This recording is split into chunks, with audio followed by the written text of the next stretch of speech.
오늘 은혜 받으실 말씀은 시편 50편 23절 말씀입니다.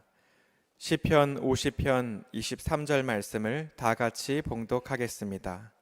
감사로 제사를 드리는 자가 나를 영화롭게 하나니 그의 행위를 옳게 하는 자에게 내가 하나님의 구원을 보이리라. 아멘. 할렐루야. 오늘 시온 찬양대가 추수감사주일 맞아가지고 어제 저녁부터 복장을 준비하고 오늘 새벽에 일찍 일어나서 예쁘게 옷을 입고 이렇게 영광을 누렸어요. 가슴에 그냥 꽃이 그냥 막 다시 한번 하나님께 영광의 박수 올려드립니다. 감사합니다. 한 해 동안 너무 많이 애쓰셨어요. 옆에 분하고 인사합니다. 예수 이름으로 축복합니다. 예수님 이름으로 사랑합니다. 하나님은 살아계시고 기적은 일어납니다. 추수 감사주일 맞았네요. 오늘 주신 말씀의 제목은 그저 감사합니다 입니다. 함께 따라 하시겠습니다. 그저 감사합니다. 주영기 목사님이 개척하실 때 대조동 깨밭에 천막 치시고 목회하실 때 매일 새벽 예배를 나오시는 어르신이 계셨답니다. 할아버지 성도가 매일같이 새벽 예배를 나오셔서 예배를 드리고 그 기도를 하시는데 기도를 그렇게 길게 오래도록 하시는 거예요. 그래서 목사님이 아니 저분은 매일같이 새벽 예배 나오셔가지고 무슨 기도를 저렇게 매일같이 오래 하실까 그게 궁금했대요. 그래서 한날은 설교를 마치고 기도 시간에 그분 뒤에 앉았대요. 도대체 무슨 기도를 그렇게 매일같이 하루도 빠짐없이 새벽 예배를 나오시고 그렇게 기도를 하실까? 그래서 무슨 기도를 하시나 들어봤대요. 그랬더니 기도하는데 처음부터 끝까지 기도를 어떻게 하느냐? 그저 감사합니다. 그저 감사합니다. 그거를 계속하더라는 거예요. 그때 목사님이 생각했대요. 아니 기도할 게 그렇게 한두 가지가 않고 얼마나 많은데 그냥 새벽마다 나와서 그 기도만 그냥 그렇게 1시간씩 넘게 하고 갈 수가 있을까? 이해를 못했답니다. 그때는. 그런데 목사님이 목회를 10년, 20년, 30년, 40년 넘게 하시고 이 말씀을 제가 드린 말씀을 설교 시간에 말씀하시더라고요. 나는 그때 그걸 이해를 못했다. 젊었을 때는 어떻게 새벽에 나와서 그냥 그저 감사합니다 그것만 할 수 있을까? 나는 그거 이해를 못했는데 내가 그분 나이 지나 살아보니 오직 하나님께 드릴 수 있는 기도는 그저 감사합니다 밖에 없더라 말씀을 하시고 그 이후에 통성으로 우리가 수요 예배나 주일 예배 때 기도하실 때 보면요 목사님께서 기도하시는데 그저 감사합니다 그저 감사합니다 그러셨어요. 우리의 감사가 평생 감사해야 되고 절대 감사해야 되고 그저 감사해야 됨을 잊지 마시기를 축원드립니다. 그 시대에 생각해 보세요. 그 시대에 1953년, 54년, 55년, 60년 되기 이전에 우리나라가 뭐가 그렇게 감사할 게 많았겠어요? 뭐가 그렇게 형편이 좋았겠어요? 그런데 그분이 믿음을 가지고 그저 감사했던 것이 오늘 우리에게도 동일하게 해당됨을 잊지 마시기를 축원드립니다. 그러면 우리가 그저 평생 감사해야 될 것은 무엇일까? 첫 번째는 구원의 은혜에 대한 감사예요. 함께 따라하겠습니다. 구원의 은혜에 대한 감사. 구원이라고 하는 말은 셀베이션이라고 하는 말의 뜻이 뭐예요? 물에 빠져 죽어가는 사람을 건져내는 것이 구원이라는 거예요. 내가 구원받았다 하는 것은 뭐냐면 내가 죽을 뻔했는데 누가 나를 살려줬다는 거예요. 그 물에 빠져서 죽을 수밖에 없어요. 수영을 잘하는 사람도 계속 있으면 그게 힘이 빠져갖고 물에 빠져 죽을 수밖에 없어요. 아예 수영을 못하는 사람은 그냥 빠져 죽을 수밖에 없어요. 그런데 그 사람을 자신은 어떻게 해볼 수가 없는데 누가 건져줬단 말이에요. 그때 구원받았다. 다시 살아났다. 이것이죠. 그럼 얼마나 감사할 수 있겠습니까? 2009년에 실제로 있었던 일입니다. 미국 아이오와주 디모인이라고 하는 강 상류에 카약을 타는 사람들이, 그때 그 카약을 왜 탔느냐면 미국 독립기념일 맞아서 불꽃 놀이를 각 주마다 크게 합니다. 그러니까 좋은 자리 먼저 보려고 강 상류에 카약을 타고 좋은 자리 보다가 밑으로 강 하류로 내려가는데 그 강 하류에 댐 공사를 하고 있었어요. 거기에 떨어져서 휩쓸려 죽게 생긴 거예요. 구명조끼도 입고 있었어요. 그런데 이 댐 밑에 공사하는데 그 댐에 이렇게 물이 떨어지면 소용돌이가 치는데 거기서 헤어나오지를 못하는 거야. 여성이었는데. 그러니까 사람들이 놀래가지고 신고도 했어요. 그래서 그 응급요원들이 왔어요. 911에 신고하니까 사람들이 쫓아왔는데 그 응급대원들도 물에 들어갈 수가 없는 거예요. 들어가면 같이 휘말리니까. 그 눈에 뻔히 보고 있는데 사람이 죽어가고 있는 거예요. 사람들이 많았습니다. 구급요원도 있었어요. 응급요원도 있었어요. 근데 해결을 못하는 거예요. 그런데 그 댐 그 하류에서 공사를 하고 있었거든요.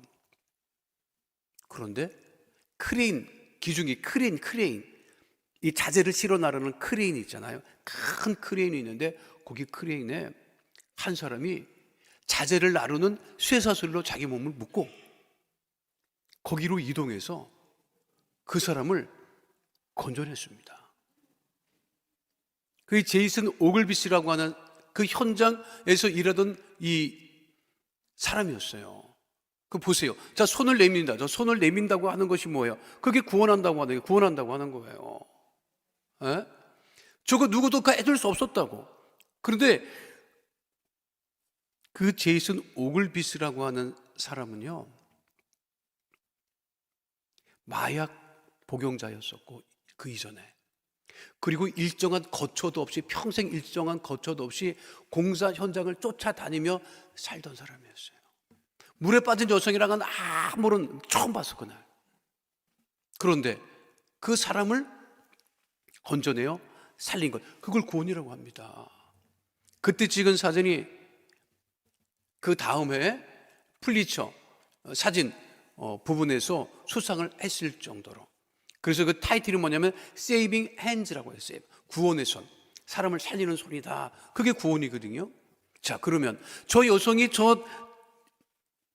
자신의 생명을 구해준 사람에게 평생 감사하겠어요? 안 하겠어요? 평생 감사하죠. 그 제이슨 오글비스라고 하는 사람은 2017년에 세상을 먼저 떠납니다. 그런데도 그 구원받은 여성이 평생을 감사했던 일이 있었습니다. 자, 우리가 하나님과 나 사이에, 인간 사이에 죄 때문에 하나님 앞에 나갈 수가 없을 때, 그래도 하나님 앞에 나가야 되니까 구약시대는 뭘 가지고 나갔느냐면 화목제물이라고 하는 것을 가지고 나갔어요. 화목제물, 화목하게 한다. 하나님과 나 사이에 죄가 있는데 그 문제를 해결할 수 없으니 이 문제를 해결하기 위해서 화목하게 하는 화목제물을 가지고 나갔다는 거예요. 그런데 성경은 뭐라고 말씀하시느냐면 그 화목제물을 가지고 나갈 때 감사해라. 그러니까 왜 화목제물이라고 하는 것은 뭐냐면 내가 죽어야 되는데 나를 대신해서 죽을 제물을 갖다 드리는 거예요. 그때 어떻게 해라? 감사해라. 왜? 내가 죽어야 되는데 제물이 죽었으니까. 레위기 7장 11절로 12절은 분명하게 말씀하고 있습니다. 함께 합니다. 야훼께 드릴 화목 제물의 규례는 이러하니라. 만일 그것을 감사함으로 드리려면 기름 섞은 무교병과 기름 바른 무교 전병과 고운 가루에 기름 섞어 구운 과자를 그 감사 제물과 함께 드리고. 자, 보세요. 구원한 사람도 아까 그 오글비스라고 하는 사람도 그 여성을 구하고 살아났고, 그 여성도 죽었다가 살아났고, 그게 해피엔딩이라고. 누구도 죽지 않았어. 그렇죠? 그런데 우리가 구원받을 때는 나를 대신해서 누가 죽었어요? 예수님이 죽었지. 그래서 그 예수님이 성경에는 요한일서 2장 2절에는 분명하게 뭐라고 되어 있어요? 예수님이 우리의 화목제물이 되셨다는 거예요. 함께 합니다. 그는 우리 죄를 위한 화목제물이니 우리만 위할 뿐 아니요 온 세상의 죄를 위하심이라. 내가 주님께 감사할 수 있는 이유는 뭐냐면, 내가 죽어야 되는데 예수님께서 화목제물이 되어 주셔서 나를 대신하여 십자가에 못 박혀 죽으셨다는 거예요. 그래서 내가 구원을 받았기 때문에 그 구원의 은혜에 감사하며 살아가야 한다고 하는 것이죠. 청교도들이 영국에 계속 있었으면 핍박을 받고 신앙생활을 제대로 못했어요. 그런데 청교도들이 신앙의 자유, 예배의 자유를 찾아서 신대륙에 왔을 때, 신대륙에 도착했을 때 그들은 어떻게 생각했어요? 자, 이제 우리가 하나님께 온전히 예배드릴 수 있다. 그것에 대한 감사였던 거죠. 우리가 찬양합니다. 내일 일은 난 몰라요. 하루하루 살아요. 불행이나 유행함도 내 뜻대로 못해요. 험한 이 길 가고 가도 끝은 없고 고뇌요. 주님 예수 팔레미사 내 손 잡아 주소서. 주님께서 내 손을 오늘까지 잡아 주셨기 때문에 내가 구원 얻은 하나님의 자녀로 살아가고 있음을 잊지 않고 감사하는 주의 백성 되시기를 축원드립니다.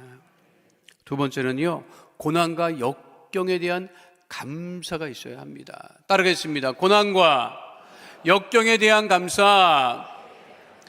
베이비 부모 세대들, 베이비 부모 세대, 이제 그 한국은 이제 그 베이비 부모 세대가, 이제 베이비 부모라고 하는 게 뭐냐면, 한국의 전쟁 끝나고 안정화되면서 많은 사람들이 아이를 많이 낳았다 그랬어요. 그걸 베이비 부모 세대라고 얘기를 합니다.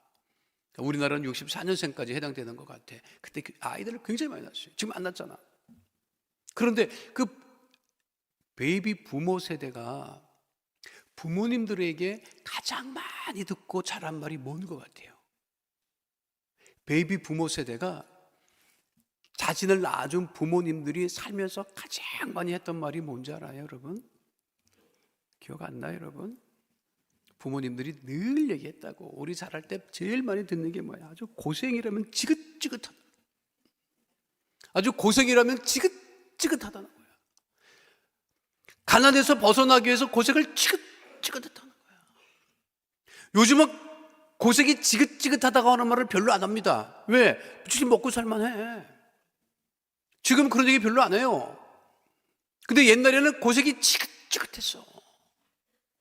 근데 요즘은 고생은, 먹고 사는 고생은 안 할지라도, 우리 요즘에 한국 사람들은요, 이전에는 잘 먹고 잘 살려고 고생했다고, 요즘은 남들보다 더 잘 먹고 잘 살려고 얘기를 하는 거야.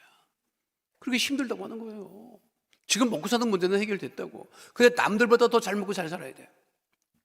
그래서 살면서 다가오는 여러 가지 고난과 환난과 역경이 있습니다.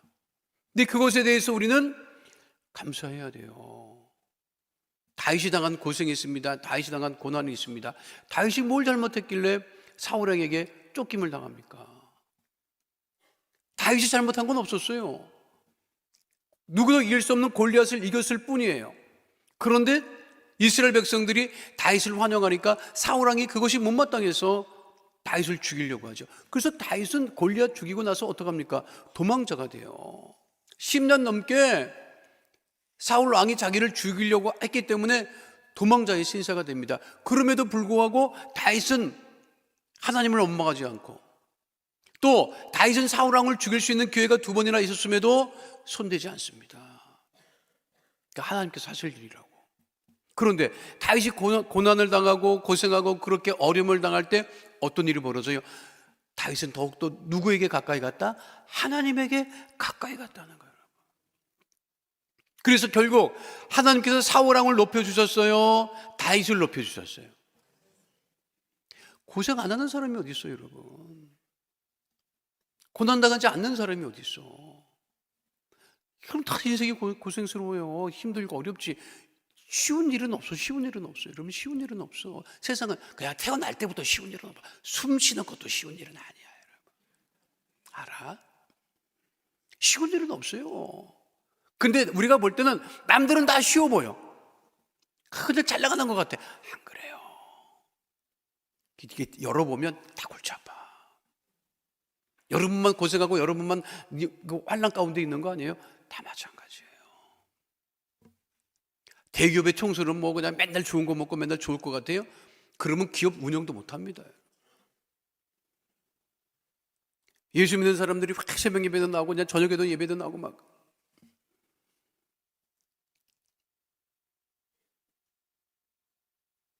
우리 주의 종들이 그냥 다니엘 기도회 한다고 수마루 동안 쉬는 날도 없이 매일같이 나옵니다. 그럼 주변에서 그래, 야, 너 그거 힘들어서 어떡하냐. 나도 내 친구들이 그런 얘기 많이 해. 너 몇 시에 일어나냐? 3시 반. 너 미쳤냐? 너 미쳤냐? 아니, 근데 그게 당연한 일이지. 안 그래요? 내가 얘기합니다. 야, 성도들은 나보다 더 고생해. 성도들은 나보다 더 고생해. 세상 속에서 얼마나 힘들고 어려운 일을 당해. 근데 나는 가서 예배드리잖아. 그거는 고생 아니야. 우리가 고생당하면요, 누구에게 더 가까이 가야 된다? 하나님에게 더 가까이 가야 돼요. 고생한다고 고생을 더 쫓아다니잖아. 더 고생해. 어려운 일 나간다고 막 원망하고 불평하잖아요. 주어지는 것은 없어요.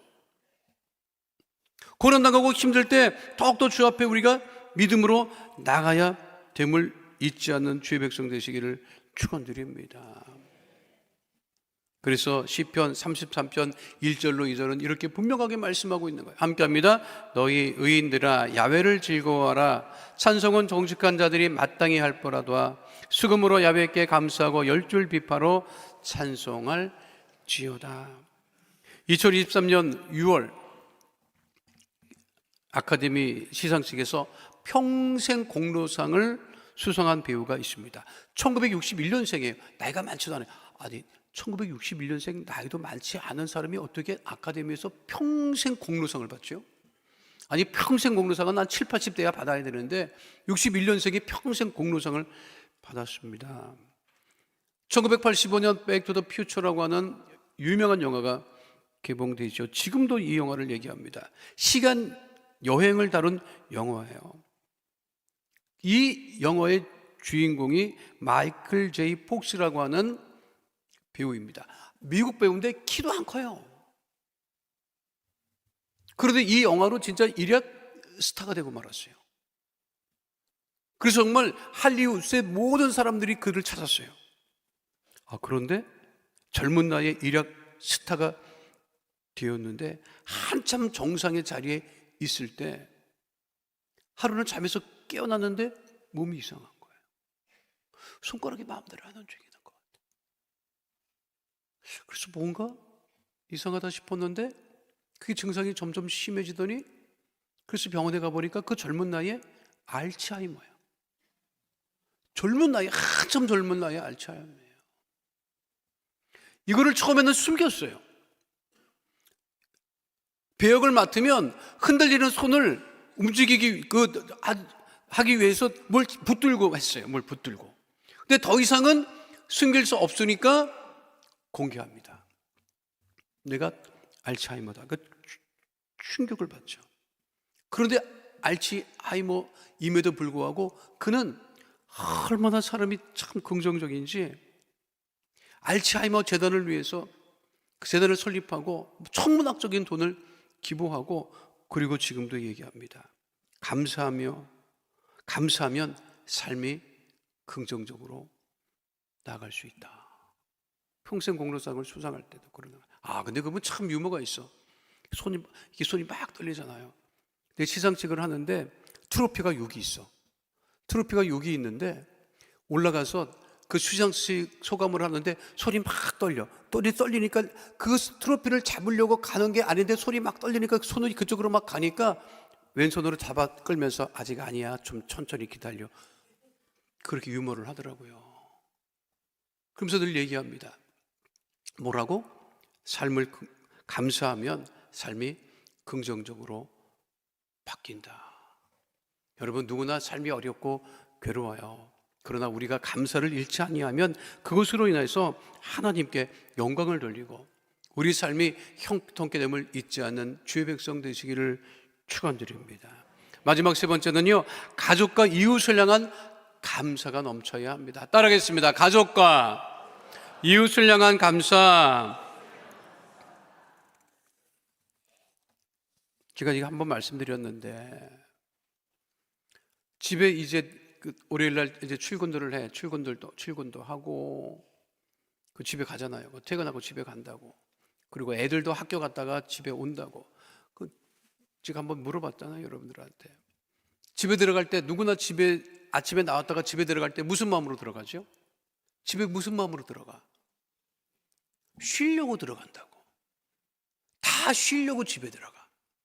남편도 집에 쉬려고 들어가고, 부인도 바깥에서 일하다가 쉬려고 들어가고, 학생들도 학원에서 공부하고, 집에 어떻게 하려고 들어가? 쉬려고 들어가. 여러분 다 쉬려고 들어가지, 집에? 쉬려고 집에 들어갔는데 못 쉬어. 왜 못 쉬냐? 남편은 부인이 잠깐만 이래라 저래라고 막 뭐라고 얘기를 해. 그러니까 남편이 짜증이 나는 거야. 내가 쉬려고 집에 들어왔는데 이 부인이 자꾸만 뭐라고 하나. 말도 시키고, 이것도 하지 말라, 저것도 하지 말라, 왜 거기 앉았냐, 뭐 이러는 거야. 그러니까 짜증이 나는 거예요. 부인은 집에 있다가 식구들이 오면, 이제는 좀 식구들이 이제 날 좀 편히 쉬게 해주겠지, 날 좋아주겠지 하는데, 식구들은 다 쉬러 들어오기 때문에 부인이 아무리 고생하고 엄마가 아무리 애를 써도 모릅니다.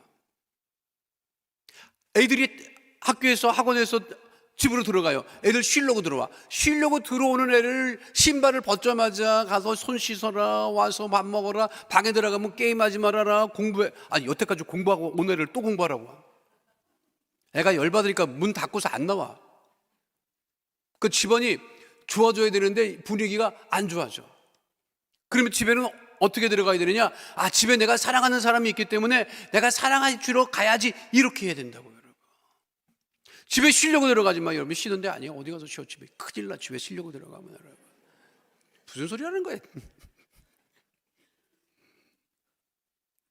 그러니까 뭐가 없어요? 쉬려고 들어갔는데 부딪히니까 감사가 없지. 그러니까 남편들이 뭐라고 해? 내 이놈의 집 구석 그냥 쥐집 구석을.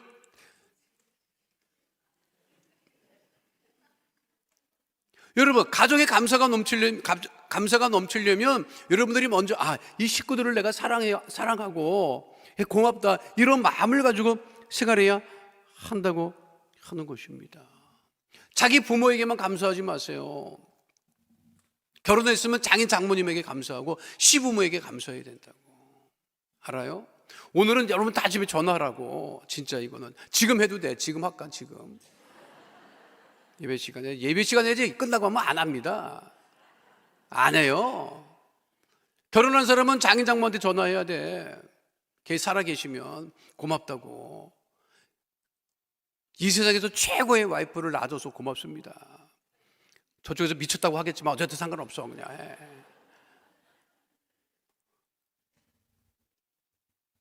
시부모님에게 전화하시라고. 며느리들은 아버님, 어머님, 왼수를 낳아주셔서 고맙습니다, 이런 소리 하지 말고 최고의 남편을 낳아주셔서 감사합니다 하시라고. 그럼 그 전화를 받는 분이 기분이 좋겠어요, 나쁘겠어요?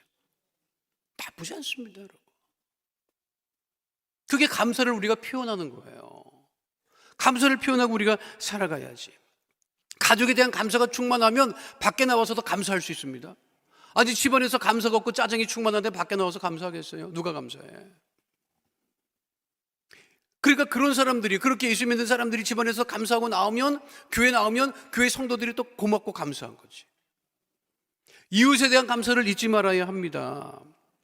제가 유튜브에서 봤는데 아주 깜짝 놀랐어요. 2020년인가? 한참 코로나 때문에 막 이제 출입하기가 어려울 때 한 택배사, 미국의 택배사 직원이 한 미국의 개인주택에 택배를 배달을 하는데, 그 집은 희한하게 매일같이 택배를 배달해. 하루도 빠짐없이. 근데 택배하시는 분이 하는데 하루는 문에 뭐가 붙어 있는 거예요. 그래서 뭐가 붙어 있나 이렇게 봤더니 거기에 우리 자녀가, 그 집의 자녀가 심장이 안 좋게 태어났어요. 심장이 안 좋게 태어났는데 코로나 기간에 밖에 출입을 할 수 없기 때문에 모든 그 아이가 먹는 분유나 그런 관련된 의약품을 택배로 다 받아야 되는 거예요. 택배가 제대로 도착이 안 되면 그 아이는 치명적이에요. 부모도 왔다 갔다 하다가 이 코로나에 감염이 돼서 자기 자녀에게 옮기면 안 되니까 부모도 출입을 못하고 있었던 거예요. 그러니까 오로지 택배만 받아야 되는데 그 택배를 받는 그 택배 직원의 고마운 마음이 들어서 붙여놓은 거예요. 고맙습니다. 우리 자녀는, 우리 애는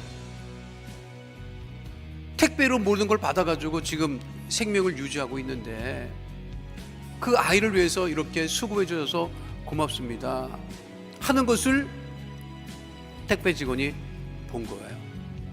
그거를 보고 여성 택배 직원이 그 집 앞에서 무엇을 했다? 기도를 한 거예요. 기도를. 얼굴도 모르고 본 적도 없는데 택배만 전달했을 뿐인데 그 사연을 듣고 어떻게 했다? 기도했다고 하는 거지. 이 집 자녀가 건강하게 잘 자랄 수 있도록 해달라고 기도를 한 거예요. 이것이 고마워서 그 집 부부가 이거를 SNS에 공개를 하고 그분에게 너무 고맙다 그렇게 이야기했던 일이 지난 2020년에 있었습니다. 교회 오면 성도들끼리 감사해야 돼요. 찬양대에 감사하죠. 저 정말 감사해요. 찬양대 정말 감사합니다. 또 우리 지휘자님들, 그것도 희한하게 일부 지휘자님만 여기 동네에서 자주 봐. 희한하게 몇 번, 3번 봤어 내가. 근데 볼 때마다 반갑게 인사를 하시더라고 나한테. 얼마나 반가운지. 웬만하면 피해서 도망갈. 그냥 난 지휘자님들 볼 때마다 내가 감사해요. 우리 남녀 선교회 얼마나 감사해요. 예배 섬기시고. 날씨가 추우면 나는 그 교통 그 봉사하시는 집사님들에게 그렇게 고마워요. 수전실도 감사하고 성찬실도 감사하고 우리 안수 집사회, 남녀 선교회, 권사회, 장로회 우리 재직들에게 감사하고 여러분들 지금 우리들 예배드리는 마음이 뭐예요? 어떻게 하든 순복음 강남교회가 부흥되기를 소원하고 마음에 또 기도하고 있고 그 같은 마음으로 우리가 한 해를 믿음으로 신앙으로 예배로 왔으니 오늘 하루만큼은 만나는 사람들마다 감사하시고 그 감사가 넘침으로 말미암아 오직 하나님께 영광을 돌리는 믿음의 백성 다 되시기를 축원드립니다. 그래서 오늘 본문 말씀이 뭐예요? 시편 50편 23절 말씀 다시 한번 함께 하도록 하겠습니다. 감사로 제사를 드리는 자가 나를 영화롭게 하나니 그의 행위를 옳게 하는 자에게 내가 하나님의 구원을 보이리라. 연말이 가까이 오고 있습니다. 연말이 가까이 오고 새해를 또 맞이할 때 늘 감사가 넘치는 주의 백성 다 되시기를 축원드립니다. 거룩하신 아버지 하나님, 평생 그저 감사합니다 라며 주 앞에 감사로 기도하며 살아가게 하여 주시옵소서. 내가 죽었어야 함에도 불구하고 나를 대신하여 죽으신 예수님의 그 구원의 은혜에 감사하며 삶의 고난과 역경이 다가올지라도 믿음 잃지 않고 더욱더 하나님 앞에 가까이 감을 감사하며 가족과 이웃에 대한 감사를 잊지 아니하고 살아가는 믿음의 자녀 다 되어지게 하여 주시옵소서. 주께서 우리와 함께 하시고 감사가 넘치게 하심을 감사드리며 예수님 이름으로 기도하옵나이다. 아멘. 거룩하신 아버지 하나님, 문제로 인하여 감사드립니다. 질병으로 인하여 감사합니다. 감사할 때 문제가 떠나가고 질병이 떠나가고 가난이 떠나가고 저주가 떠나감을 믿사오니 가슴에 믿음의 손으로 꼭 기도할 때 모든 문제가 떠나가고 아픈 곳에 믿음의 손을 올려 기도할 때 질병이 떠나가고 하나님 은혜와 응답 가운데 거하는 믿음의 축복의 자녀 다 되어지게 하여 주시옵소서. 나사렛 예수 그리스도의 이름으로 명하노니 흑암의 어둠의 저주의 세력은 이 시간 묶음을 놓고 떠나갈 지어다. 한 길로 왔을지라도 나사렛 예수 그리스도의 이름으로 명하노니 7길로 떠나갈 지어다. 가정의 문제가 떠나갈지어다. 자녀의 문제가 떠나갈지어다. 물질의 문제가 떠나갈지어다. 장막을 위한 기도 제목마다 응답이 임할지어다. 우리 성도들 생활하는 직장과 사업장에 주의 복이 임할지어다. 직장과 사업장의 어려움이 떠나갈지어다. 직장에서 우리 성도들 위에 있고 머리 될지어다. 사업장의 모든 어려움은 떠나가고 형통의 의의 복으로 충만하게 될지어다. 주의 보혈로 명하노니 육신의 질병 마음의 병이 떠나갈지어다. 암과 종양 암세포는 다 소멸되고 깨끗게 될지어다. 불치병 난치병이 떠나갈지어다. 고혈압 당뇨병은 치료함을 받게 될지어다. 혈관마다 튼튼하고 건강하게 될지어다. 질병으로 인한 질환과 증상과 몸의 통증이 떠나갈지어다. 우울증이 떠나갈지어다. 불면증이 떠나갈지어다. 생활과 건강의 염려 걱정 근심은 다 떠나가고 건강하게 될지어다.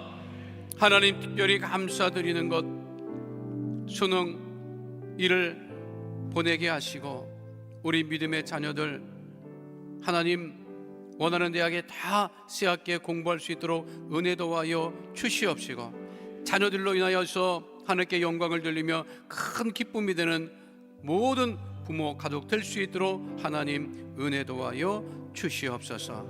한 주간도 특별히 우리 교회를 지키시고 인도하시고 복 주심을 감사드리며 예수 이름으로 기도하옵나이다.